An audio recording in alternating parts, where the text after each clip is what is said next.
Скажи соседу, я рад тебя видеть в церкви сегодня. В это время Бог мне говорит, что еще есть одна женщина с этой стороны. Я думал, на балконе. Или с этой стороны, кого предстоит операция по-женски. Вам не назначили, вам не поставили диагноз. То есть вам не... Но вы знаете, что это через операцию только эта проблема решается. Если это вы положите руку на себе, пожалуйста. Я же помолился за вас. А также Бог мне говорит, есть женщина здесь, которая должна рожать. Но вам поставили диагноз, что вы не можете рожать. Нету детей. Если у вас нету детей, станьте на ноги. Я же помолился за вас. Сегодня ваш день.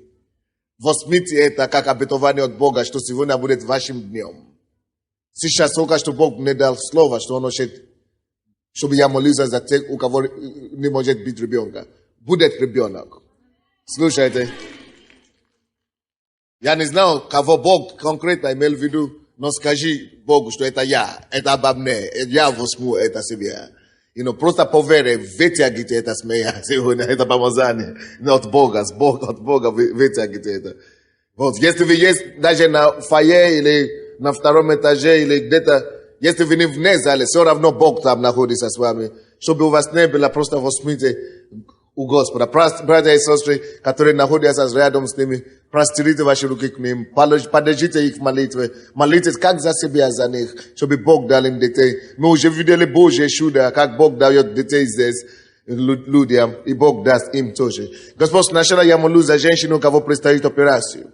Я запрещаю эту операцию во имя Иисуса. По-женски. Я повелеваю исцелиться. Господь, я также молюсь за человека, у кого раковые поражения грудной клетки. Именем Иисуса. Я повелеваю, чтобы это рак вымерло. Именем Иисуса. Во имя, которое выше всякого имени. Перед именем Иисуса всякое колено преклонится. Я повелеваю колено бесплодия. Всякие диагнозы бесплодия. Именем Господа Бога, Творец неба и земли. Я прошу, чтобы эти бесплодия, эти диагнозы, эти симптомы, которые были ответственны за эти бесплодия, чтобы они удалились. Удалитесь вон и больше не возвращайтесь к этим людям. Во имя Иисуса. Господь, я прошу Тебя, простри свою руку и дай в руки, вручай в руки. Боже, я прошу ребенка каждому из этих женщин. Ангелы Божьи, я прошу вас, принесите этим женщинам, Боже, драгоценного, долгожданного ребенка. И Господь, чтобы их радость исполнилась перед Твоим присутствием. Спасибо Тебе, мой Бог, что Ты уже услышал меня. Ты не глухой Бог. Ты Бог, отвечающий на молитвы своего народа. И я знаю, Ты это уже сделал. Каждый из вас будет иметь повод радоваться. Господь, мы верим Тебе. Мы верим Тебе, Господь. Боже мой, спасибо за Твои чудеса и знамения. Мы так, Боже, мы так смирены Тобой, я не знаю, мы так умножаемся Тобой. Ты такой чудесный, Ты такой прекрасный у нас, Бог. Где бы мы не были, если бы не было Христа Иисуса? Где бы мы были с вами? Кто наполнил бы пустоту душу без Иисуса? Кто дал бы радость без Иисуса? Где бы мы нашли улыбки без Иисуса? Но так здорово, что Иисус есть у нас и что мы есть у друг друга. Что мы можем быть такая большая семья, как сказала сестра София. Просто мы можем прийти просто здесь отдохнуть, просто быть любимыми. Так здорово. Но я так счастлив, что Бог мне тоже дал возможность быть счастливым этой семьи. Но это так впечатляюще, что Бог делает. Братья и сестры, я верю, Бог хочет, чтобы я читал проповедь, серии проповеди. Хочу читать серии проповеди на тему семейная экономика. Семейная экономика. Это будет серия проповеди на тему семейная экономика. Это будет разные темы. Семейная экономика семьи. Семейная экономика. Но сегодня у нас будет тема такая: деньги и брак. Well, давайте откроем первое послание Тимофею. 6 глава. Если у вас есть Библия с собой, это Новый Завет. В Новом Завете написано 1 Тимофею, 6 глава, 9-10 стихи. 1 Тимофею, 6 глава, 9 по 10 стихи. Написано так. А желающие обогащаться падают в искушение и в сеть, и во многие безрассудные и вредные похоти, которые погружают людей бедствия и пагубу. Ибо корень всех зол есть сребролюбие, которому предавшись, некоторые уклонились от веры и сами себя подвергли многим скорбям. Now, здесь это такое местописание, которое многие люди не очень любят. Написано здесь, а желающие обогащаться падают в различные искушения. И в сеть, и во многие безрассудные и вредные похоти, которые погружают людей в бедствие и погубу. Ибо корень всех зол есть сребролюбие. Now, когда люди считают это местописание, они думают, христианство запрещает богатство. Они думают, христианство говорит, нельзя зарабатывать деньги. Извините, опять Дух Святой меня перебивает. Есть у кого-то здесь, у кого расширение сердца, то есть у вас сердце болит из-за того, что у вас расширение. Да, это человек уже ложил руку. Да, это правильно. Господь исцели его, я прошу тебя. Ее во имя Иисуса. Аминь. Очень часто люди ошибочно говорят, потому что там написано, кто хочет обогащаться, тот падает в различные искушения, и сребролюбие – это источник, корень всех зол. И люди думают, значит, верующим нельзя иметь деньги. Значит, Бог запрещает деньги. Но это не то, что там написано. Написано, источник или корень всех зол – это не деньги корень всех зол, но сребролюбие. Деньгилюбие, или как можно по современному сказать. Если любовь к деньгам, это корень всех зол на самом деле. Но есть разница между зарабатывать деньги и влюбляться в деньги. Братья и сестры, прежде всего, Бог, который создал нас, тоже создал деньги. Это коммунисты думают, что это не Бог создал деньги. Атеисты или коммунисты, они хотят делать общество без денег. То есть вы знаете, что это утопия. Это утопия. Бог создал деньги. Все прогрессивные идеи Бог дает. Это Бог. Даже в Библии Иисус использовал деньги. Если бы деньги были от дьявола, Иисус бы не использовал. И потому что Иисус не грешил. Иисус использовал деньги. Так что деньги сами по себе, неплохи. Деньги сами по себе не пахнут. Нету грязные деньги или вот это чистые деньги. Деньги не пахнут от грязи. Деньги есть деньги. Это куска бумаги, которые резаны и написаны какие-то там цифры. То есть деньги. Они могут быть грязными или чистыми в зависимости от того, кто владеет. В чьи руки они находятся. И каким способом они приобретены. Вот что может делать деньги грязными. Злое или доброе. Но деньги, которые у меня злое сегодня, у кого-то злое, у бандита сегодня злое, завтра может быть в мои руки святые деньги. Эти самые деньги. Зависит от того, в чьих руках они находятся и каким образом они приобретены. Поэтому Бог, мы как христиане, Бог не хочет, чтобы мы были в неведении, каким-то полном нуле или в темноте относительно деньгам. И Бог не хочет, чтобы мы просто жили как все, без рассудка, без какого-то особого понимания, без разбирательства. Многие люди, даже те люди, которые имеют деньги, многие из них не знают, как с деньгами обращаться. Слушайте. То, что вы должны знать, прежде всего, напишите, если вы пишете конспект, Prejde desivo što te benada znata denga. Eta to što dengi bile satvorene ili sozdane Bogom dla tebia. Što bi služit tebie. Dengi Bogom sozdane što bi služit ne tebie. Nam. No. To iz vas znaje što v tom mire большинство людей, моє 80% людей, деньги не служат им. Они служат деньгам. Что значит служить деньгам? Если деньги служат тебе, это ты командуешь деньги. Ты располагаешь деньгами. Ты даешь приказ деньгам. Но в нашем мире обратное начало происходить. То есть деньги уже дают людям приказ. Каким образом? Допустим, у меня есть выбор. Идти домой и быть с семьей. Просто отдохнуть с женой. Где-то. Или, допустим, прийти в церковь. Да, даже с Богом. Со всей семьей, как мы сюда ходим, всей семьей отдыхаем перед Богом в воскресенье. Допустим.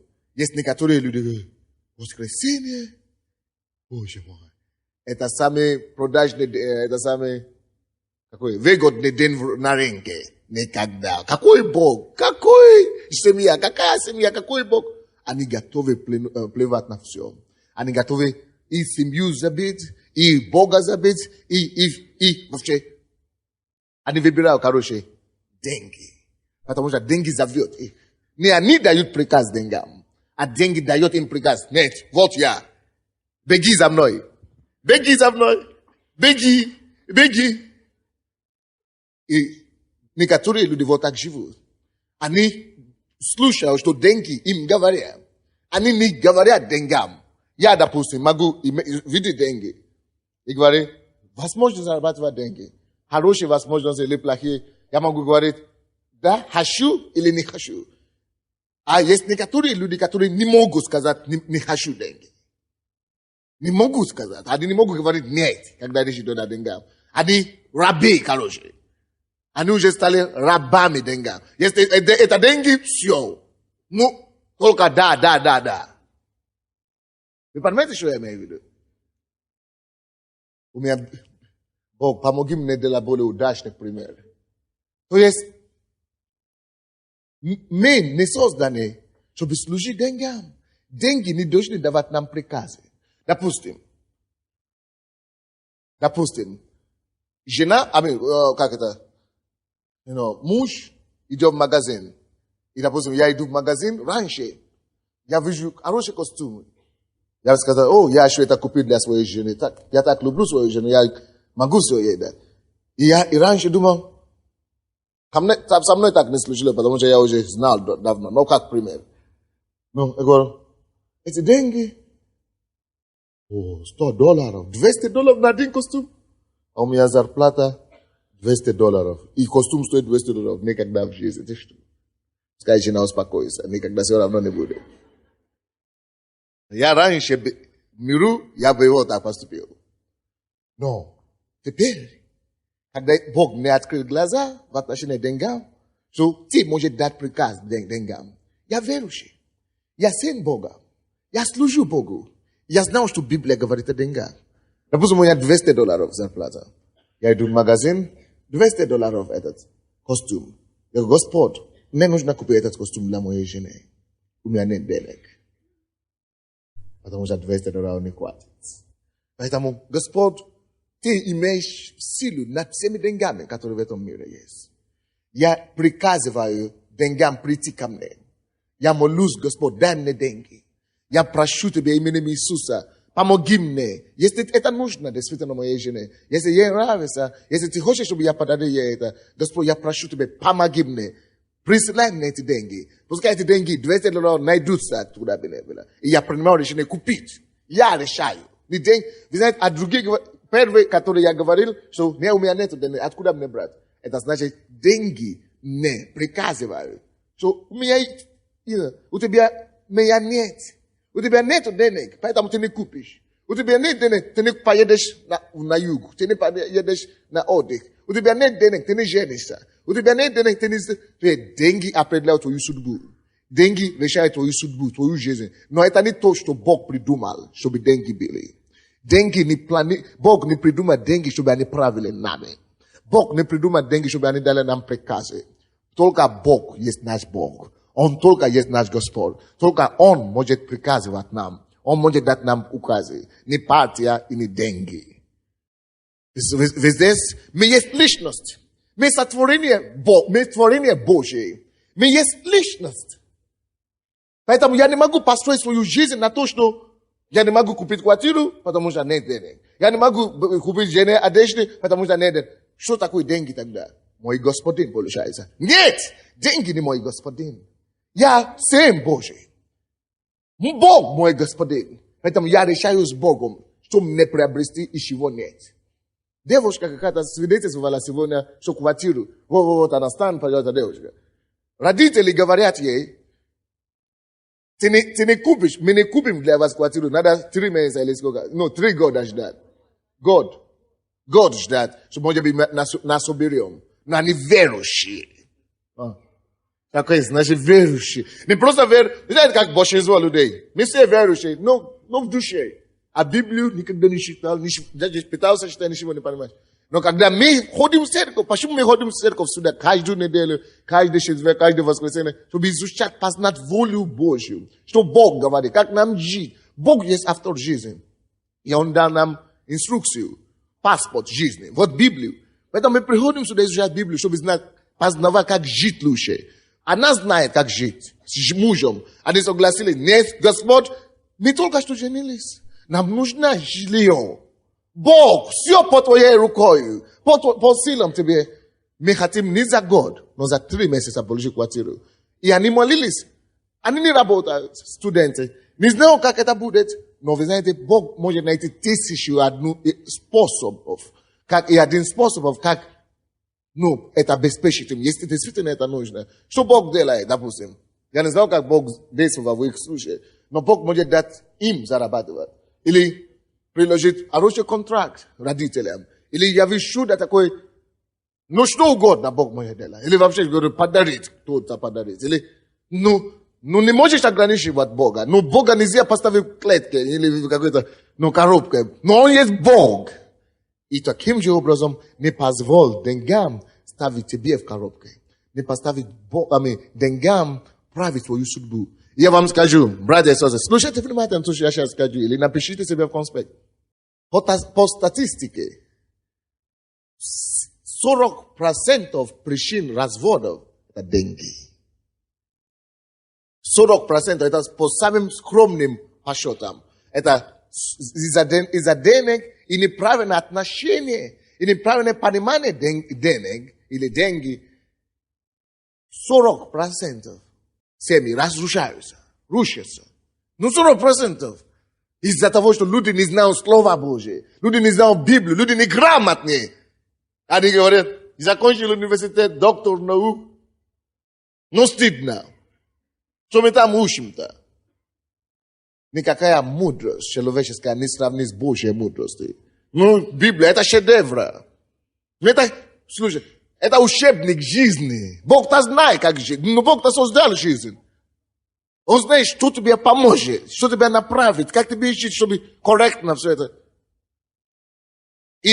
Мы говорим, 40% разводится на почве денег. Мы все грамотные, мы все образованы, мы все закончили университет.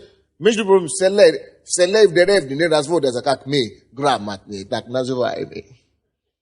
Приехали, доктора, кандидаты. Что мы тогда там учили-то? Потому что мы учили все, что угодно, без самого главного, кроме самого главного. Слова Божье. И почему люди разводятся? Очень просто. Потому что муж думает, это мои деньги, я зарабатываю, я заработал их, слышай, жена, успокойся. Или жена говорит, дай мне, я хозяйка. Разные бывают ситуации. Я не знаю, почему 40%, почему так много. Но так говорят. Я думаю, это правильно. Разные причины есть. И сегодня я хочу вместе с вами рассмотреть, какие проблемы бывают на почве денег, семьи, брак. Те между проповеди наши такая, но деньги и брак. Вот, какие проблемы бывают на почве денег, семьи, брака, которые мы с вами должны избежать. No, во-первых, здесь написано, что мы должны иметь с вами правильное понимание о деньгах.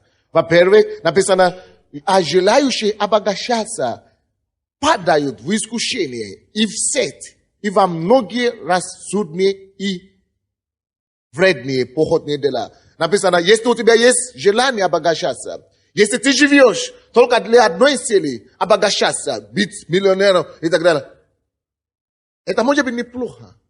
Но если ты живешь ради этого, это твой импульс в жизни, это твой двигающая сила, ты разочаруешься однажды. Написано, желающие обогащаться, которые делают это центром своей жизни, падают. Хочешь, не хочешь, рано или поздно падают. Может быть, не финансово падают, может быть, семьи упадет, может быть, социально упадет. То есть, падают различные сети, искушения и похоти. Падают. Я вам объясню, что это значит. Желающие обогащаться. Есть две вещи. Допустим, в нашей церкви есть бизнесмены тоже, христиане.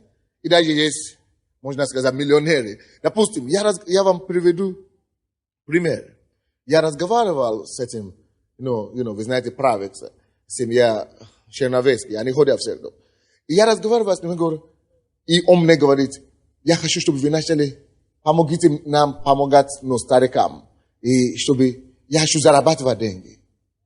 Чтобы помочь старикам. А я говорю, он говорит, мне не нужно. Я могу не работать всю жизнь. Но мне надо зарабатывать, чтобы помочь людям. И я спросил у него, это желание зарабатывать деньги, это твой работа. Он говорит, я работаю. Я говорю, вот, это проблема. И он начал, допустим, мне говорит, жена его начала мне говорить, что мы занимаемся бизнесом сейчас. Вообще, не чтобы зарабатывать, не как таково ради денег. А просто потому, что это любимое дело. Деньги будут или денег не будут отсюда, просто уже нам это не важно. Просто мы хотим просто работать не ради денег таково, а чтобы служить, чтобы использовать свои резервы, они так говорят. Чтобы реализоваться, или чтобы то, что у тебя есть, отдать людям. И я думаю, откуда вы это знаете? Я им открыл Библию. Вот действительно, можно по две причины работать. Ты можешь работать ради денег. Зарабатывать, только потому что деньги, И этим самым ты становишься рабом денег. Или ты можешь работать, потому что ты хочешь служить. Как служение. Ты хочешь отдать талант, который Бог тебе дает твоему поколению, твоей стране, твоему народу, верующим, Царство Божье. Но самое высокое стремление, чтобы ради чего мы работаем, чтобы распространить волю Божью, чтобы утвердить Царство Божье. Это самое высокое мечты. Второе, чтобы исполнить наши потенциалы, талант наш, чтобы не похоронить на талант наш. Третье, чтобы иметь деньги. Это на последнем месте. Но если ты ставишь на первом месте зарабатывание денег, ты самый несчастный человек. Ты станешь рабом денег. И ты потеряешь твою семью. Ты потеряешь достоинство человеческое. Почему воры? Воры, люди не любят воров. Или бандитов, или мафию. Потому что для них деньги самое главное. Неважно, каким образом. Они не зарабатывают. Они не создают. У них нет творчества. У них нет... Они не создают, не воспроизводят. Не воспроизводят. Они просто грабят, Потому что они одержимы желанием денег. Есть некоторые, которые что-то делают. Но они тоже одержимы. Есть некоторые люди, которые зарабатывают. Но все равно ради денег. Написано, такие люди, у них будет вало проблем. Написано, такие люди, Бог сказал, ты не избежишь эти неприятности. Написано, это Бог. Никуда не денется. Написано, они будут падать постоянно. Различные искушения и проблемы. Похоти, сети. Деньги это самое эффективное оружие, что дьявол может использовать, чтобы тебя ловить, как рыбу. Он просто будет издеваться над тобой. Вроде бы все есть, да? Но ты будешь постоянно падать в какие-то неприятности. когда у тебя есть желание зарабатывать деньги.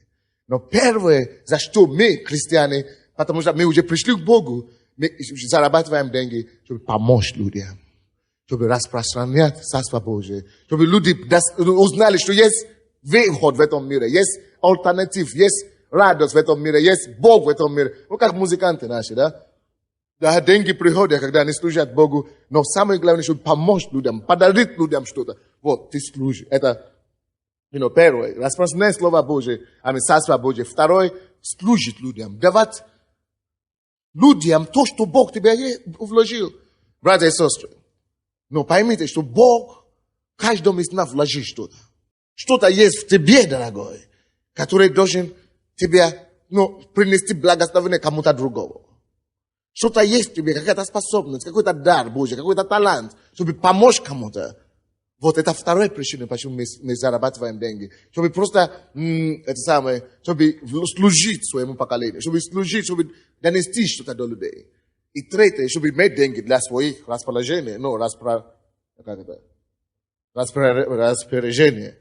И однажды Иисус говорит, если кто оставит дом ради меня и для меня, если кто оставит поле, если кто оставил имущество, или детей, или родителей, он говорит, я вам дам 100 крат больше домов, больше пол, чем полей, чем вначале вы оставили. 100.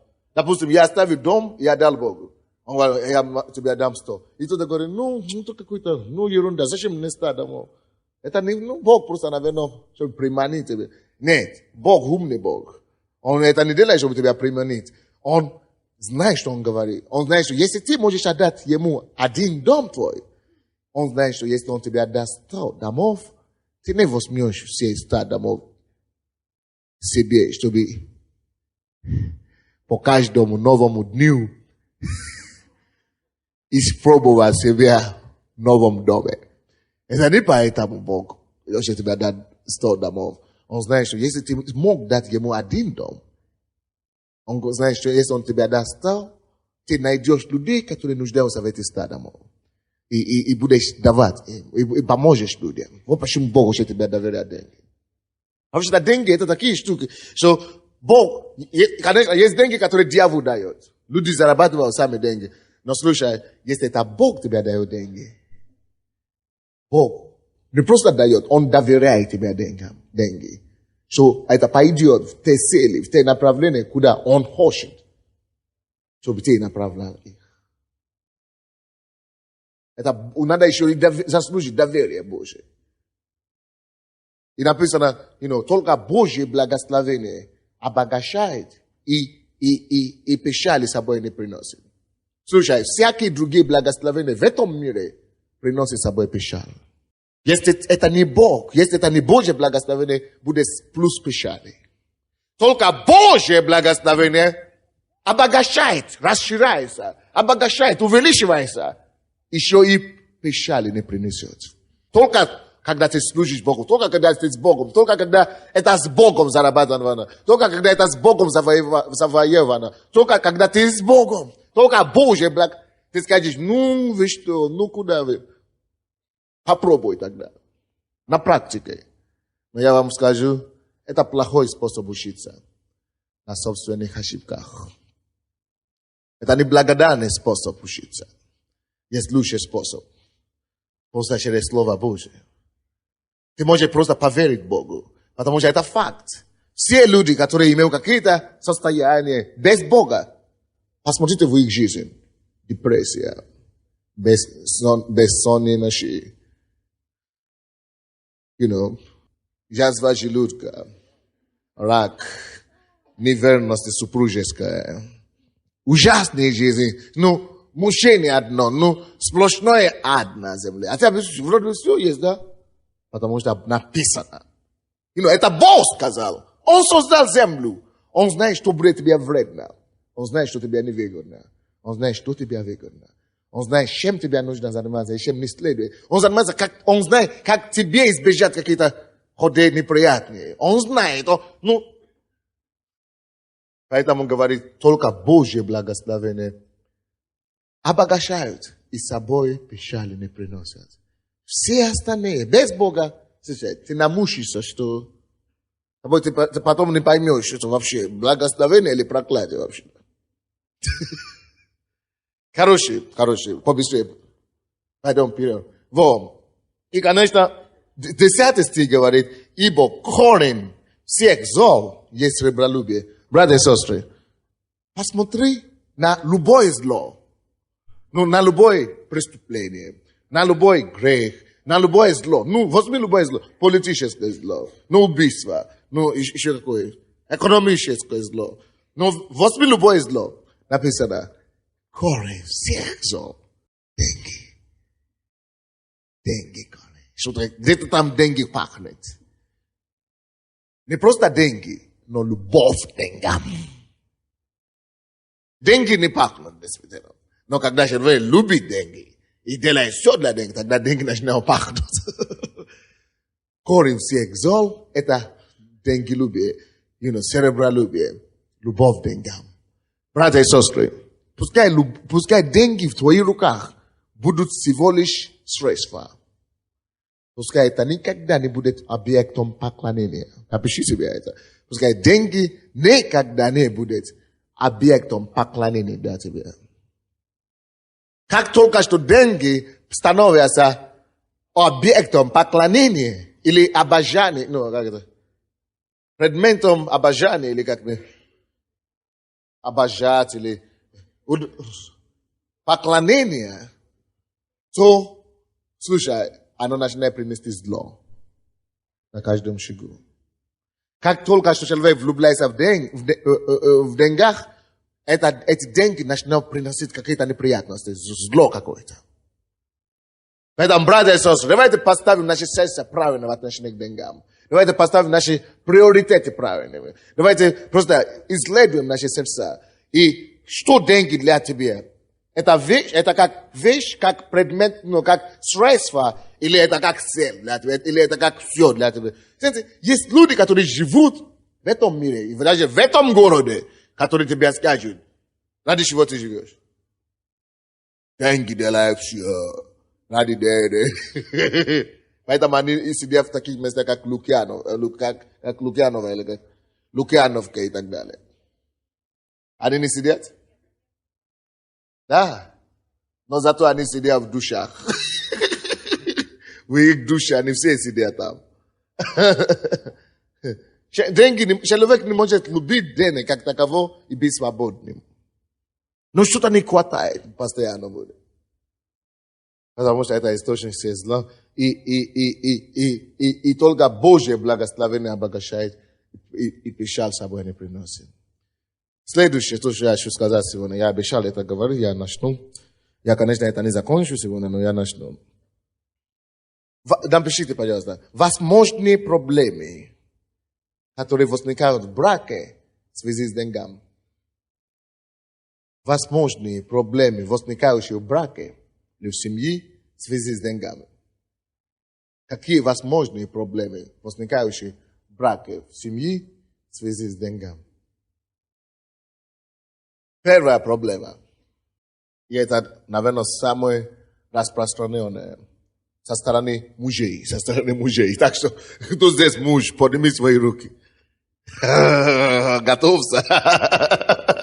Если вы муж, то я хочу предупредить вас, чтобы вы не падали в это искушение. Слушайте, первое искушение, первая проблема, которая возникает в семье в отношении к деньгам, это то, что особенно мужья, но иногда женщины тоже, но люди, какой-то из супруг. А чего? Не понял. А? Стыдно стало, да? Они же не увидят ничего. И не услышат. Слышат, да? Хорошо, пускай. Хорошо, мужья слушают. Но первая проблема, которая деньги порождают, любовь к деньгам, не просто деньги, на почве денег. Извините, я скажу сначала, что ты можешь любить деньги, будучи бедным человеком. Я вам скажу, большинство людей, которые любят деньги, это не те люди, у кого деньги есть. У них ничего нет. Ни гроша нет. И они дыхание теряют, когда речь идет о деньгах. У них нет денег, они влюблены в деньги. Они могут деньги за копейки, что угодно. Ну, натворить, что хочешь. Поэтому это не, речь не идет от богатых, как такового. Это речь идет вообще о человеке, натура человека. Что человек должен корректировать. Но, первый, послушайте. Когда супруга или супруг уходит из дома во имя зарабатывания денег, и не выполняет свои семейные обязанности по дому, это самая большая проблема, которая на сегодняшний день. И почему я говорю, что мужчины прежде всего, слушай, вы знаете, что мужчины делают? Они думают, я мужчина, я должен зарабатывать деньги. Моя обязанность принести домой деньги. Жена как жена сидит тут. И из-за этого, знаешь, что они делают? Они уходят с утра. И когда хотят, приходят. Может быть, не только вечером поздно, а иногда вообще им все равно, когда прийти вообще, короче. Самое главное, раз в месяц принести кучу денег. Слушай, почему это плохо? Если ты муж, и ты так поступаешь, Бог говорит, твоя жена – это не вещь. Это живой человек, прежде всего. Живым организмом, живым сердцем. Она нуждается больше, чем в деньгах, твоей заботой, любви и внимания. Это преступление любому человеку. Говорит жене, что на тебе квартиру, видео, аудио, магнитофоны. Что еще они дарят? Ну, подскажите мне, девушки. Да, одежды дорогие, машина, ну, золото, да. Ну, они знают.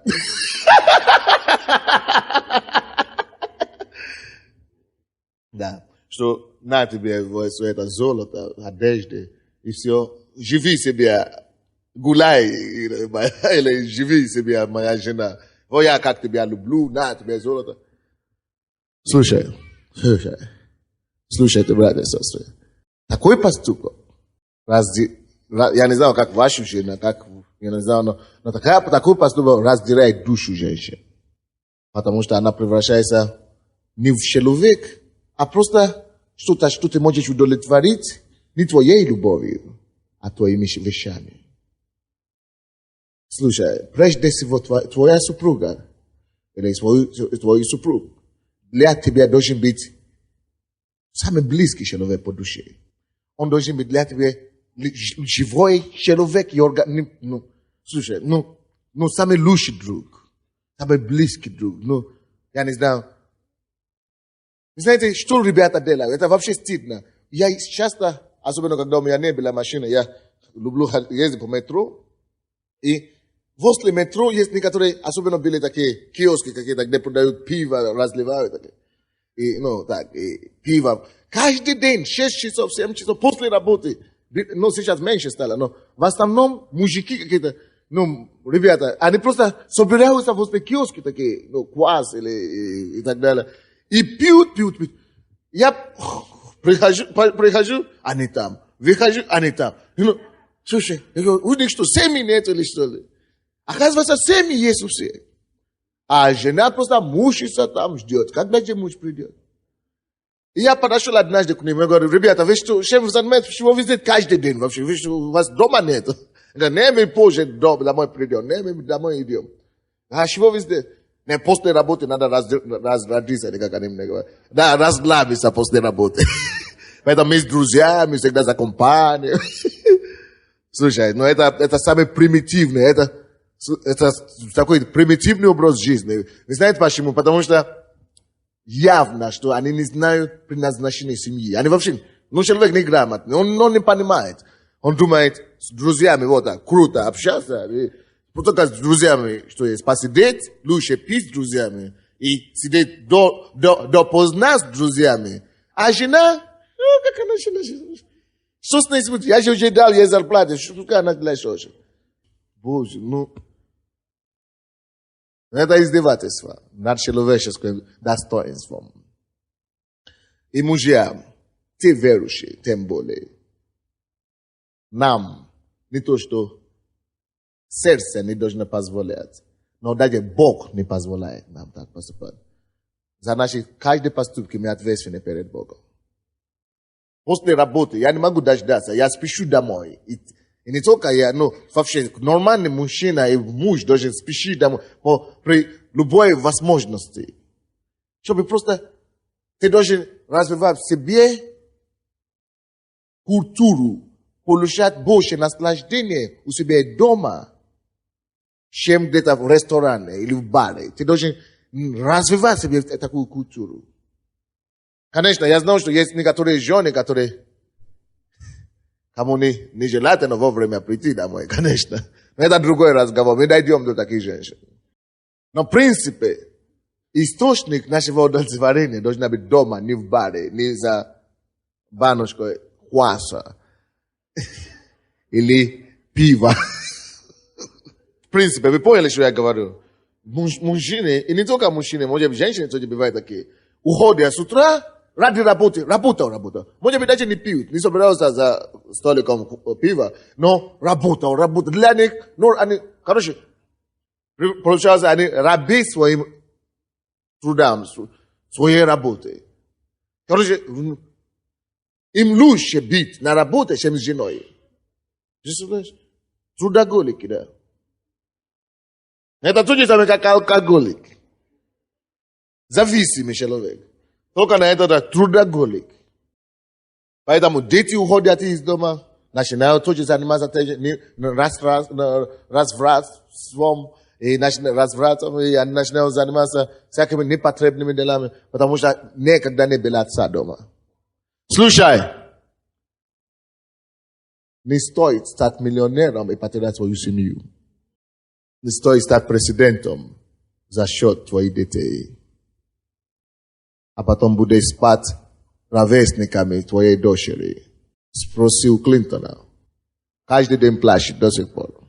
Или у его дочери, она тебе расскажет, что за позор. Не приобрети весь мир и потерять твою семью. Ты можешь стать успешным бизнесом, успешным политиком, успешным где угодно, где хочешь. Но если ты будешь пораженным в доме, ты потерпишь поражение дома, ты поражен везде, короче. Никто. Потому что работа, потом ты пойдешь на пенсию. Никто тебя уже не хочет слышать. Куда ты вернешься-то? В семью. А если ты уже эту семью растоптал, у тебя будет возврат, посмотрим. Какой? Братья и сестры, это самый первый такая проблема. И это даже еще не, это настоящая проблема начинается, когда женщина-то ждет первый год, может быть, еще терпит, но второй год терпит, ждет, где муж? Пропадает постоянно. А потом начинает говорить, что мне делать? Я уже переслышал, сотни женщин. Потом находят просто себе, они тоже не знают почему, они же тоже не знают Бога и так далее. И они начинают искать себе любовника, короче. Что поделаешь? Мужа вечно нету дома. Но надо же как-то, реализоваться, короче. Но в основном поэтому есть причина, эти все проблемы. И когда это неправильно, я никак не могу оправдывать измены или что-то. Но это часто бывает причиной для этого. Особенно со стороны женщины. Поэтому это и причина. И не только это. Допустим, женщина ждет и приносит деньги домой, а муж говорит, что тебе еще надо? Холодильник тебе есть, магнитофон аудио тебе есть, видео есть, четырехкомнатная квартира, машина, с водителем, что тебе еще надо? Он не понимает, что душевное и потребности в любви, удовлетворении и общении дороже любой шикарной машины или квартиры.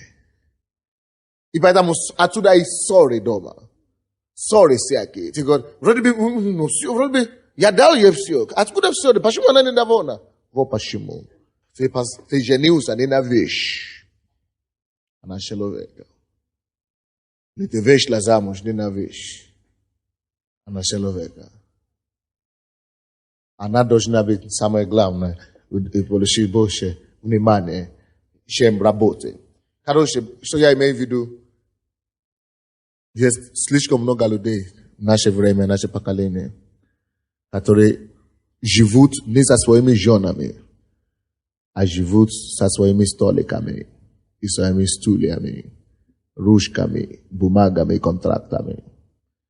Ve bludniki prilubadejse. Ja никогда не изменял. Изменяешь. Только не с другой женщиной ты изменяешь.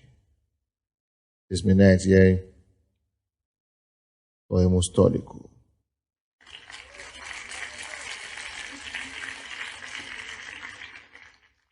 Только женщины аплодируют почему-то. И все мужчины скажут... Такой вали, amigo. Хорошо. И все женщины скажут. О, видите, такое впечатление, что женщины уже были здоровее, чем мужчины у нас. Ну, действительно, есть, люди просто живут. Но просто изменяют это сам. Просто занимаются прелюбодеянием. Именно с контрактом или с работой. Работа. А жена звонит. Никогда. Иди отсюда. Боже мой. Но, короче, мы христиане. Бог спас нас. Он освободил нас от этих вещей. И мы будем жить правильно. Мужчины, давайте скажем, мы будем жить правильно. Мужчины, я не слышу вас. Мужчина, я не слышу. Давайте скажем, мы будем жить правильно. Аминь. Хорошо, второе, быстренько, еще одна причина, которая касается женщин, скажу. Еще одна причина проблем на почве денег, которые дома, я скажу. Хорошо, и мы закончим на сегодня. Но у меня, вы знаете, сколько пунктов? У меня 10 пунктов. Наверное, не придется год проповедовать на этой теме. Короче, еще одна причина. Я смотрю, некоторые смотрят на меня. Знаешь, я попадаю в тушку. А вторая проблема. Женщины, готовьтесь.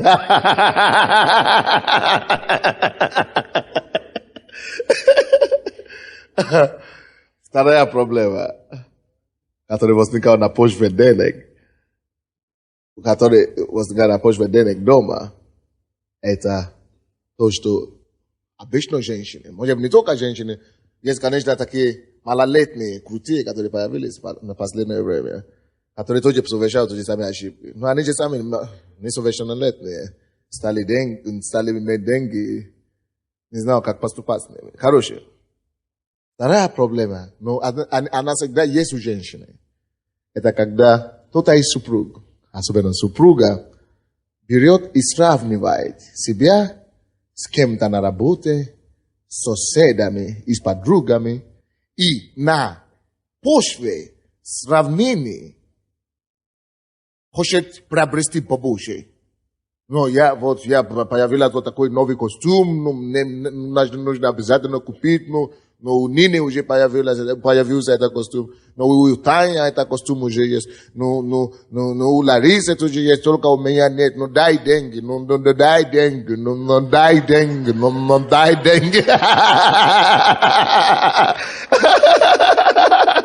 Вы не поняли, да? Женщины теперь мощат. Вы не поняли, да? Хорошо, я объясню еще раз. Более популярно так. То есть некоторые люди, особенно женщины, которые строят свою жизнь не собственную, а они строят жизнь потому, как кто живет рядом. Вот появился новый, это самое, как называется, шуба, да, дубленка. Появилась новая шуба в городе. И обязательно должны купить. Почему? Ну, потому что все ходят. Но другие женщины, понимаешь, ходят. А у него нету. Ну, он не может себе позволить пока. Он говорит, ну, будет, ну, попозже. Ну, я не... И на почве этого, ссоры начинают возникаться. Муж начинает быть недовольным. Он начинает чувствовать, что его толкают. Он, может быть, имел в виду инвестировать деньги пока в бизнес, чтобы, капитал, чтобы у него расширился бизнес, а она шубу очередную причем. И это именно проблема, которая возникает на почве того, что ты, обычно люди сравнивают себя с кем-то. Но у бизнесменов такие, недорощенные, как это, недоносенные. Но есть такие ранние, не зазревшие, недоношенные. У них тоже, да, я вам скажу почему. Недоношенные богатые, которые появились. Знаете почему? Послушайте дальше. Да, послушайте. Есть такие, пацаны, которые, стали богатыми вдруг. И они, или бизнес какие-то занимаются, и они говорят, обязательно они соревнуются. Вот, сейчас появился вот это BMW, я должен обязательно купить, чтобы доказать вот этому Николаю, что я круче его. Или вот, появился это Mercedes, я должен обязательно его купить, потому что, я же должен сказать, что я, такой, состоявшийся, это самое. Слушай, если ты знаешь, кто ты на самом деле, тебе не надо никому ничего доказать. Кто из вас считает, что о нас пишут в газете? А вы не считаете в газете, да, что о нас пишут? Конечно, мы знаем. Что обо мне пишут? Ой-ой-ой. Но мне не надо поднять кулак на кого-то. Слушай. Потому что я знаю, кто я есть. Если ты знаешь, что ты действительно успешный, одаренный бизнесмен от Бога, тебе не надо это доказать через каждый месяц, потому что ты покупаешь очередную машину, очередную цепи и так далее. Если ты любишь цепи, ты купишь себе, не потому что Володя себе только что купил круче.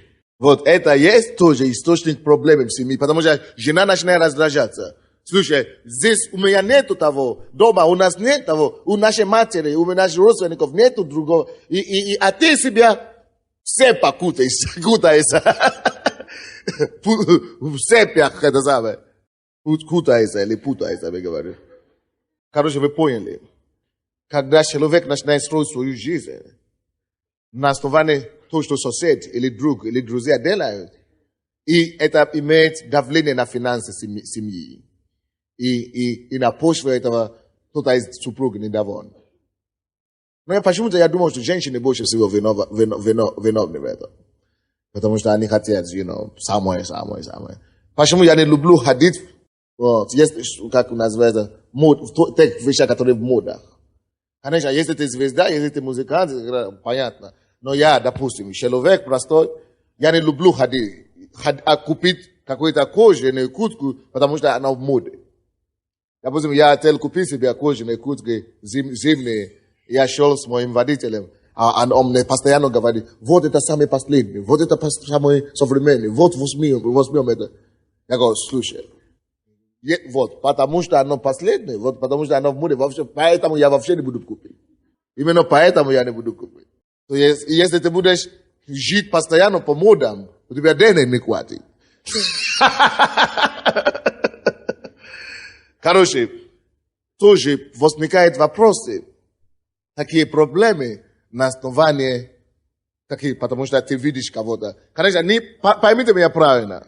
Я не говорю, что тебе нельзя одеваться модно. Слушай, нет, мы современные люди. Если кто-то имеет право одеться модно, это мы христиане. Почему? Потому что у нас душа чистая. А то ви видите людей на улице, которые одеваются в такие самые дорогие, модные вещи, они внутри гниют внутри. Они такие бандиты, что ой-ой-ой, не подойдешь. А они одеваются. Вроде бы внешне все прекрасно, а внутри гниют. А у нас все уже внутри нормально, внутри прекрасно. Поэтому внешне мы имеем возможность, мы имеем право внешне соответственно с внутренним содержанием. Поэтому мы имеем право одеваться модно и так далее. Не поймите меня правильно. Просто я имею в виду, что ты это не делаешь за счет своей семьи. Ты не гонишься за новыми вещами или за подругами или коллегами, только за счет своей семьи. Мы взрослые люди. Мы созданы Богом. Он дал нам деньги, чтобы служить нам. Не чтобы мы служили деньгам. Мы не служим деньгам. Братья и сестры, это первая часть моей проповеди. Брак, деньги и брак. Я хочу, чтобы ты смотрел на свою жизнь. Есть ли у тебя правильное отношение к деньгам? Уверен ли ты, что ты не служишь деньгам, что действительно деньги служат тебе? Деньги тебе не дают приказ. Что купить? Это ты решаешь, потому что сколько у меня есть. Если нет, значит нет денег. Значит не куплю обязательно. Значит деньги тебе дают приказ. Ты должен давать приказы деньгам. Ты должен управлять деньгами. Не деньги тебе управляют. Деньги созданы для нас, не мы для денег. Давайте склоним нашу голову, будем молиться. Поговори с Богом. Если ты был виновен в этой проблеме, если ты был виновен в этом грехе, против твоей жены, проси у жены прощения, проси у мужа прощения. И просто поговорите с Богом, чтобы Бог помог вам. Давайте поговорим с Богом, чтобы Бог помог нам исправиться в этом направлении, иметь правильное отношение к деньгам. Господь, мы просим Тебя, помоги нам, Господь, исправиться, иметь правильное отношение к деньгам, чтобы мы видели деньги постоянно только как средство, не как цель. Чтобы мы не жили ради денег, чтобы мы не работали ради денег, но чтобы мы работали, чтобы, ради Твоей цели, ради того, чтобы служить людям, ради того, чтобы Господь принести пользу нашему поколению. Господь, дай нам правильное понимание, дай нам правильное понятие, Господь, мы просим Тебя. Дай нам, Господь, Твое откровение Твоего Духа, Господь. Помоги нам в этом. Если у вас проблемы на почве денег в семье, проси прощения у Бога, чтобы Бог простил тебе и чтобы Бог помог тебе исправиться. Проси у Бога, чтобы Он помог тебе исправиться. Что, Господь, помоги мне, Господь, исправиться. Помоги мне, Господь, относиться правильно. Не уходите из дома и целыми днями на работе находиться за счет жены, за счет семьи. Господь, я не хочу любить больше работу, чем жену, чем семью. Я не хочу больше заниматься блудом, прелюбодеянием, столиком, стульем, с контрактом очередным. Я хочу больше любить и быть верным своей супруге, быть верным своей жене, быть верным своей семье. Господь, помоги мне, Господь, ставить семью на первом месте. Ставить семью на первом месте. Поговорите с Богом. Давайте помолимся, чтобы Он помог нам. Попросим у Него. Давайте помолимся с вами. Господь, во имя Иисуса, я молюсь за это слово, Господь, чтобы Ты подтвердил это слово, которое мы слышали от Тебя. Помоги нам, Господь, чтобы мы действительно не служили деньгам, но чтобы деньги служили нам. Чтобы у нас было правильное понимание, Господь. Чтобы деньги стали средства, через которые мы исполним Твою волю, Господь. Я прошу, открывай нам глаза, Господь, чтобы мы все имели правильное понимание к Тебе. О Тебе и о тех вещах, которые Ты нам даешь. Господь, я прошу Тебя, Господь, чтобы Ты помог нам поставить все в порядке. Должном порядке, с нашими финансами, с нашими деньгами. Господь, мы просим Тебя, помоги нам также. Во имя Иисуса Христа. И весь народ сказал...